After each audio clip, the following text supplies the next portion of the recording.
Hello दोस्तों, आज हम बात करेंगे पीएसयूज में काम करने के फायदों के बारे में। तो मैं अभी एनटीपीसी में काम कर रहा हूँ, नेशनल थर्मल पावर कॉरपोरेशन में। और एनटीपीसी में काम करते हुए मुझे अभी 7 साल हो गए।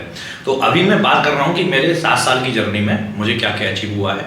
और मेरी सैलरी बेसिकली डिपेंड करता है ना, आप अगर कहीं पर भी जा रहे हैं तो मोस्ट जो सिग्निफिकेंट रीज़न होता है ना किसी जॉब को स्विच करने का या किसी भी रीज़न के लिए, वो होता है पैसा। पैसा सबसे बड़ा होता है। तो मेरा जो प्रिपरेशन का जो दौर था, उस टाइम पे मेरा केवल एक ही मोटिव था, मुझे रुपए कमाना था। तो that's why I join the PSU. और उस टाइम पे पीएसयू बहुत अच्छा ऑप्शन था, और आज भी एक पीएसयू रुपए कमाने के लिए बहुत अच्छा सोर्स है। और आपको करना कुछ नहीं होता है। सबसे बढ़िया बात क्या है ना, पीएसयू में जॉब पाने के लिए आपको करना कुछ नहीं है। केवल 5-6 किताबें रहेंगी या 7-8 किताबें रहेंगी, उनको आप पढ़ दो बस, और हो गया। आपको कहीं कोई नहीं रोक रहा है आपको कि आप पीएसयू में नहीं आ सकते। केवल 5-6 किताबें, आप सोचो, आप इमेजिन करो, आपने 5-6 किताबें पढ़ दी इस तरफ, केवल 5-6 किताबें पढ़ी और उस तरफ है नौकरी। 5-6 किताबें पढ़ दी और हो गया काम, पूरी लाइफ के लिए काम हो गया। बस 5-6 महीने में पूरी लाइफ के लिए काम कर लिया आपने। तो कंपेरेटिवली अगर एनालिसिस करोगे, पूरी जिंदगी भर रगड़ने से अच्छा है कि 5-6 महीने देख लो, 5-6 महीने 5 किताबों को लगा दो, बस हो गया काम, और तुम्हारा एक जॉब हो गया, कन्फर्म हो गया, कोई नहीं रोक सकता। क्योंकि आपकी रैंक अच्छी आ जाएगी ना, फिर कोई किसी न किसी पीएसयू में तो लग ही जाओगे, इतना तो कन्फर्म है। ठीक है। तो अभी मैं, ये तो हो गया एक, अभी मैं बात कर रहा हूँ एनटीपीसी में काम करने के, जो मुझे काम करने पर जो मुझे सैलरी मिल रही है। एनटीपीसी में काम करते हुए मुझे 7 साल हो गया, और इन 7 साल की जर्नी में मेरा अभी एक प्रमोशन हुआ है। और अभी मैं पहले असिस्टेंट मैनेजर पोस्ट पर ज्वाइन किया था, और अभी मैं डिप्टी मैनेजर पोस्ट पर हूँ। तो जो मेरा डिप्टी मैनेजर पोस्ट है वो E4 ग्रेड पे आता है। ठीक है। तो अभी E4 ग्रेड पे, अभी मैं जिस ग्रेड पे हूँ ना, उसमें मेरा बेसिक पे, मेरी सैलरी की बात करता हूँ, क्योंकि जो सबसे बड़ा मोटिवेशन रहता है ना, वो रहता है रुपयों का। आपके पास जितना ज़्यादा रुपया रहेगा ना, उतना ज़्यादा मोटिवेशन रहेगा। आप किसी भी चीज़ के लिए अगर कर रहे हैं ना प्रिपरेशन, तो रुपये को देख कर करो, वो उससे अच्छा मोटिवेशन कुछ हो ही नहीं सकता है।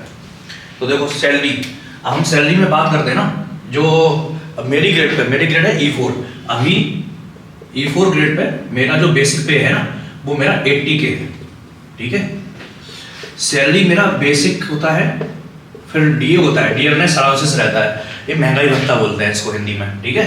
फिर इसके बाद अलाउंसेस रहते हैं। अलाउंसेस बहुत टाइप के रहते हैं, और मोर और लेस जो अलाउंसेस रहते हैं वो हेल्पर अलाउंस रहता है, प्रोफेशनल अलाउंसेस रहता है, मिल वाउचर रहता है, और भी सारे अलाउंसेस मिला करके बहुत सारे कंपोनेंट रहते हैं अलाउंसेस में। तो ये आपको कभी कभी चॉइस दे दी जाती है कि आपको कौन कौन से अलाउंसेस चूज करने हैं। तो ये मोर और लेस जो रहता है वो सेम रहते हैं। ठीक है। तो बेसिक पे जो रहता है, सारी चीजें डिपेंड करती है बेसिक पे के ऊपर। आपका बेसिक पे जितना ज्यादा होगा, आपका इन हैंड सैलरी उतना ही ज्यादा होगा। कैसे? क्योंकि सारी चीजें बेसिक पे डिपेंड करने वाली हैं। आपका बेसिक पे जितना ज्यादा रहेगा, उतना ज्यादा आपका सैलरी बनने वाला है। तो बेसिक पे मेरा कितना 80K। डीए कितना रहता है? बेसिक पे का ही 40% है अभी की कंडीशन में। अलाउंसेस जो रहता है बेसिक पे का 35% रहता है। ठीक है। ये तो हमारे बेसिक पे बारे में बात हो गई। ये 3 अलाउंसेस जो है, ये 3 चीजों को मिला करके हमारी सैलरी बनती है। अब इसके अलावा कुछ अलाउंसेस अलग से मिलते हैं, जैसे हो गया हार्ड शिफ्ट अलाउंस और नाइट शिफ्ट अलाउंस, और 1-2 अलाउंसेस और रहते हैं। तो हार्ड शिफ्ट अलाउंस रहता है, वो लोकेशन के बेस पर डिपेंड करता है, वो मैं अभी मुझे नहीं मिलता है। मुझे अभी मिलता है नाइट शिफ्ट अलाउंस, क्योंकि मैं ऑपरेशन शिफ्ट में ड्यूटी करता हूँ, और ऑपरेशन शिफ्ट में ड्यूटी करने पर आपको एक नाइट शिफ्ट अलाउंस मिलता है अलग से।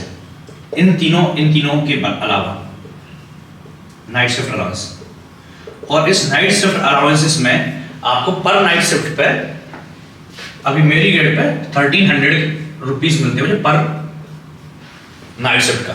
और एक महीने में मुझे कम एटलीस्ट 8 से लेकर के 9 मेरे नाइट शिफ्ट पड़ जाती हैं। तो मैं ऑन एन एवरेज 8 लेके चलता हूँ। 8 मेरी नाइट शिफ्ट मैंने की। ठीक है।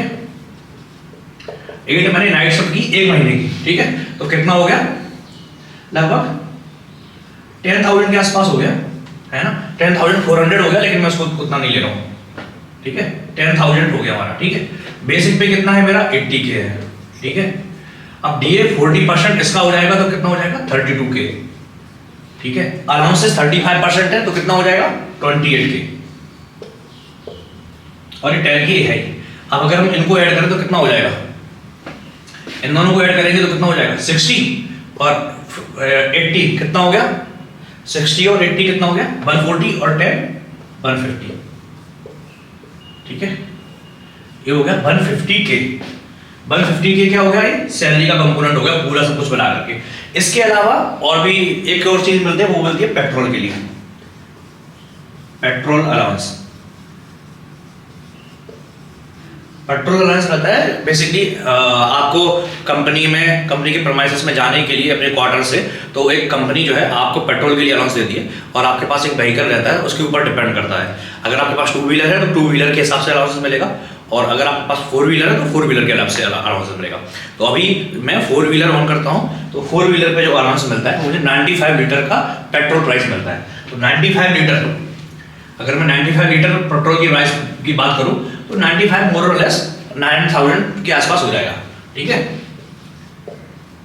पर मंथ की बात कर रहा हूँ, ठीक है। अब इसके अलावा मुझे अपने कार के मेंटेनेंस के लिए भी रुपए मिलता है, ठीक है, कन्वेंस अलाउंस करके, तो वो 2000 के आसपास मिलता है। अगर मैं इन दोनों को ऐड करके 10K अप्रोक्सीमेटली ले लेता हूँ, ठीक है, तो 10K ये हो गया। तो टोटल अगर मैं सैलरी अपनी ऐड करूँ तो 160K मेरी सैलरी होती है, जो मेरी सैलरी बनती है वो 160K के अराउंड बनती है पर मंथ की, ठीक है। ये तो हो गया सैलरी वाला सारा पार्ट। अब इसके अलावा इसमें कुछ कंपोनेंट कट जाते हैं, जैसे मेरा इनकम टैक्स जो सबसे हैवी होता है, गवर्नमेंट खूब रुपए चूस रही है आजकल, जो टैक्स करता है वो मेरा अराउंड 20 to 25K करता है, तो मैं अराउंड 22K ले ले रहा हूँ, ठीक है। फिर पीएफ का अमाउंट भी कटता है, पीएफ का अमाउंट 14K कटता है, ठीक है। और फिर इसके अलावा आपके बहुत सारी जो ऑर्गेनाइजेशन में जब आप काम करते हैं तो बहुत सारे आपके जैसे मैं अभी यहाँ पे काम कर रहा हूँ तो मेरे हाउस का रेंट का बिल हो गया, वो बहुत माइन्यूट रहता है। फिर आपके बहुत सारे क्लब्स वगैरह रहते हैं, वो क्लब्स वगैरह का भी आपको ऐड करना रहता है। फिर आपके क्लब्स वगैरह आप ज्वाइन करते हैं, उन क्लब्स का रुपये रहता है। फिर आप बहुत सारे ऑर्गेनाइजेशन रहते हैं, उनमें रहते हैं, आपका एक एग्जीक्यूटिव एसोसिएशन रहता है, उसके भी रुपये कटते हैं। फिर आप जो इलेक्ट्रिसिटी बिल रहता है उसका भी कुछ कुछ माइन्यूट बिल करता है, ज़्यादा नहीं करता है लेकिन बहुत माइन्यूट करता है। तो इन सभी को मिला करके मैं मोर और लेस आपको मान लेता हूँ, ये तो मैं मान रहा हूँ डिडक्शन वाला पार्ट हो गया।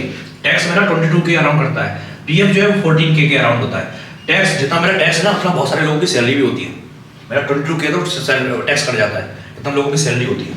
पीएफ है 14K। फिर इसके अलावा मेरा क्या होता है, टैक्स हो गया, पीएफ हो गया, फिर इसके अलावा जो भी और अदर डिडक्शन रहते हैं उनको मैं अराउंड 20K के आसपास मान ले रहा हूँ। तो 20, 22 और 14 कितना हो जाता है, अगर आप लेके चलें 6 और 5, 56K के अराउंड मेरा कट जाता है। तो अगर आप इसमें से अगर डिडक्ट करेंगे तो कितना आ जाएगा, 1,04,000। ये तो मैं आपको बॉटम मोटी बता रहा हूँ। एक मेरा हो गया मंथली सैलरी वाला पार्ट। इसके अलावा भी बहुत सारी चीज़ें मिलती हैं। इसके अलावा आपको हर साल मोबाइल के लिए रुपए मिलते हैं, ठीक है। आपको हर 3 साल में लैपटॉप के लिए रुपए मिलते हैं। आप फर्नीचर के लिए हर 5 साल में रुपए मिलते हैं। और इसके अलावा आप कार लेते हैं तो कार लोन आपको मिलता है। फिर इसके अलावा आपको अगर हाउस लोन लेना है तो हाउस लोन भी बहुत सिंपल इंटरेस्ट में मिलता है। फिर आपको एक और लोन मिलता है मल्टीपर्पज करके, वो भी आपको मिलता है, वो विदाउट एनी इंटरेस्ट रहता है, बहुत मिनिमल 1% या 2% इंटरेस्ट रहता है। तो इस टाइप से आपको बहुत सारी बेनिफिट मिलते हैं पीएसयूज के अंदर। तो पीएसयूज में आपको मॉनेटरी बेनिफिट बहुत होने वाला है, ठीक है। ये तो हो गया सैलरी वाला पार्ट और ये हो गया अलाउंसेस वाला पार्ट। अब इसके अलावा बात करते हैं और भी एक चीज़ मिस कर दिया हूँ, वो होता है लिवरीज वाला।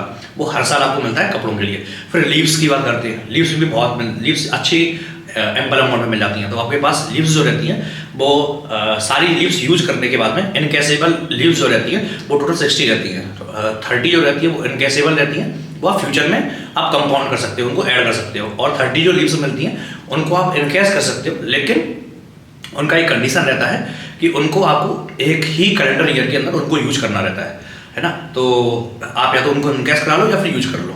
तो आपके पास में 2 ऑप्शन रहते हैं। तो मोस्टली वो यूज नहीं हो पाती है, तो वो जो 30 डेज की जो लीव्स रहती हैं उनको हम इनकैश कराते हैं। तो और इसके अलावा एक और मोस्ट कंपोनेंट पार्ट रहता है, वो रहता है पीआरपी, परफॉर्मेंस रिलेटेड पे। वो रहता है, वो डिपेंड करता है कि आपके पास में आपका ऑन ईयर कैसा परफॉर्मेंस रहा है। उस बेस पे आपको कंपनी हर साल दिवाली के टाइम पे, दिवाली बोनस के नाम पे उसको देती है। तो इस तरह से आपके पास में बहुत सारा बेनिफिट हो जाता है। तो ये तो मेरा सैलरी वाला पार्ट हो गया, 1 पॉइंट। ये तो मेरा सैलरी मिलना ही मिलना है। फिर इसके अलावा जो लिवरीज वाला पार्ट है 40K लिवरीज जो है वो मिलेगा ही मिलेगा, ठीक है। ये सैलरी है, ये मंथली सैलरी है। इसके अलावा लिवरीज वाला मिलेगा। अगर मैं मोबाइल हैंडसेट की बात करूँ, मोबाइल हैंडसेट जो है वो 25K का वो आप ले सकते हैं, ठीक है। फिर मैं लैपटॉप की बात करूँ, लैपटॉप का अभी 75K कर दिया है, ठीक है। 75,000 का आप लैपटॉप ले सकते हैं हर 3 साल में। फिर अगर मैं फर्नीचर की बात करूँ, 2 लाख रुपीज़ का फर्नीचर ले सकते हैं हर 5 साल में, ठीक है। फिर इसके अलावा पीआरपी की बात करूँ, मोर और लेस आपके परफॉर्मेंस पे डिपेंड करता है, लेकिन मेरी ग्रेड पे इन हैंड की बात कर रहा हूँ मैं।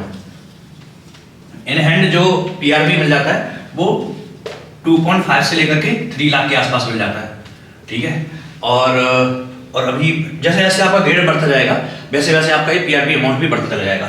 और अभी किन्हीं लोगों को तो 10 लाख 20 लाख के ऊपर भी पीआरपी ही मिल जाता है। जितना लोगों की सैलरी होती है ना उतना पीआरपी एक मंथ में आपको दीपावली बोनस में ही मिल जाता है।